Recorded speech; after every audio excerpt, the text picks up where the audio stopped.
If you're feeling anger or fear towards the narcissist in your life, know that this is completely natural. It's a natural reaction to the abuse you've endured. So don't judge yourself and don't let anyone else judge you for the feelings that you're having, and regardless of how long it's been since your encounter with this person. But when you're ready, it's time to reclaim your power. You see, anger and fear aren't emotions that give you a lot of power. They put the power in someone else's hands. In this video, I'm going to give you 2 ways to use your emotional guidance system, your own guidance system within you, to help reclaim your power after narcissistic abuse. So stay tuned. Welcome to the Common Ego community. My name is Christina, and today we're talking about how to reclaim your power after narcissistic abuse using your own guidance system. It's all within you and you can do it. This video is part of a 3-part series. This is part 2. The first part was an explanation of your emotional guidance system. So if you missed that one, I highly recommend you go back and watch it. I'm going to do a quick refresher here, but I'm not going to dig deep into the inner workings of the emotional guidance system. For that, you'll have to go back and watch the first video. Okay, so now for the refresher. The emotional guidance system is a system that you have within you. A lot of people refer to it as your intuition or your gut feeling, but it's really just your emotions. Your emotions will tell you everything you need to know about how to run your life, essentially. And it works really well if you know how to use that system. You can think of it like an inner lie detector test. So we all have these false beliefs that we tell ourselves, and we don't necessarily tell ourselves on a conscious level. We might think like, oh, I'm not good enough. I'm not this, I'm not that, I'm not worthy, I'm insignificant. Everyone tells themselves different stories, but to be honest, our false beliefs are generally very similar. Our triggers, however, can be different. So if you get in a situation where somebody's triggering that feeling, that false belief that you're not enough or you're not worthy, you're gonna feel bad. A lot of times with a narcissist, most narcissists cheat. So if you're in a situation where somebody's cheating, it's triggering that false belief that I'm not enough. You have anger towards the person, you have anger towards the third party. But if you look at the situation in itself, your partner's sleeping with someone else, another person might not care about that. Somebody who values an open relationship or somebody who's polyamorous, they wouldn't care. They would expect their partner to behave in the way that the narcissist does. And my point in this is not to suggest that everyone should have open relationships, but just that the situation itself doesn't hold the emotion. It's you. The emotion is within you. So what is the pain triggering? And in most cases, it's feelings of just not being enough.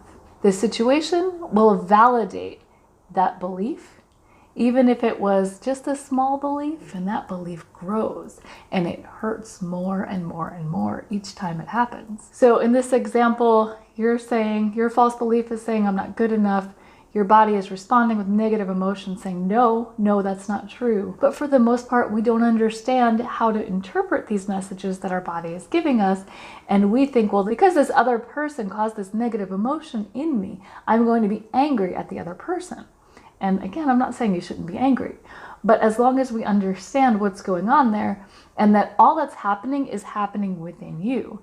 And so when you want to reclaim your power, you must look within you. So the first tool I have to help you navigate through this, just make a list of your biggest triggers.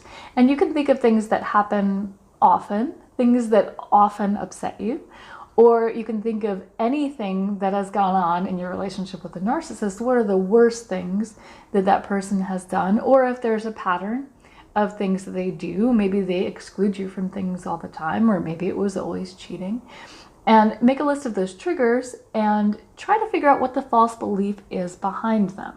And this might be different for everybody. So I can't tell you that, oh, this person was cheating, so you believe that you're not good enough or you're not enough. Only you will know that. So when you come to whatever a false belief it is, you will know in your heart that that's true, that that's something that you have believed on some level. Even if it's been small, on some level you've believed it, and the narcissist triggered it in you. and helped that feeling grow and grow until your self-esteem and your sense of self-worth was completely demolished towards the end of the relationship. And to be perfectly honest, if you don't want to look back at things that have hurt you in the past, I get it, and you don't have to.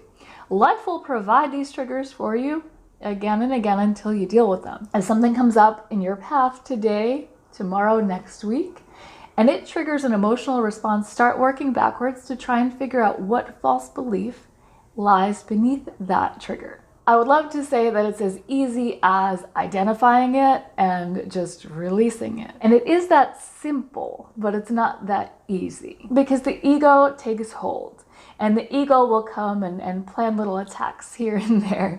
You could be fine, you could be feeling good about it, and then the ego will creep up here and there. So it's something that takes time. It's a process that definitely takes time. But acknowledging it and acknowledging that it's false, and understanding that your body is trying to communicate with you and tell you that those negative beliefs, those bad things you're thinking about yourself are false, it's a major, major step in the right direction. Okay, so the second thing you can do, and this is the exciting part, is you can look for the opposite things, the things that make you feel amazing.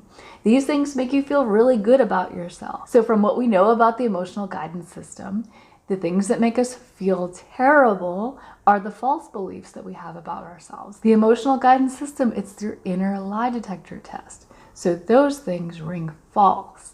The things that make you feel amazing are incredibly true. So now think about when you feel amazing.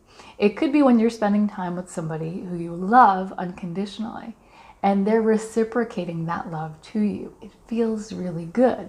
So what are you telling yourself? What is your core belief? What is your true belief? I am lovable. I am enough. I am worthy. All the good things that are true. When you're doing something creative and it's going well, you feel good, right? It's only natural. And especially if something is going especially well, thoughts and ideas and creativity just flows through me. I am a creator. True. Your body responds in a positive way because that is your core belief in the moment, and it's true. It's always true. It always has been true. And this is what your body, through the emotional guidance system, is trying to communicate with you. The other things are false. These things are true. While it's important to recognize the beliefs we have that are not true so we can correct them, it's actually more important to recognize the beliefs that are true, because those are the beliefs that are going to lead you down the path of self-love. Just like when the narcissist validates your bad feelings, these things that you're doing or people you're hanging out with that make you feel good, they're validating your true beliefs about yourself. So the more you hang out with those people and do those things, the more those true beliefs will grow.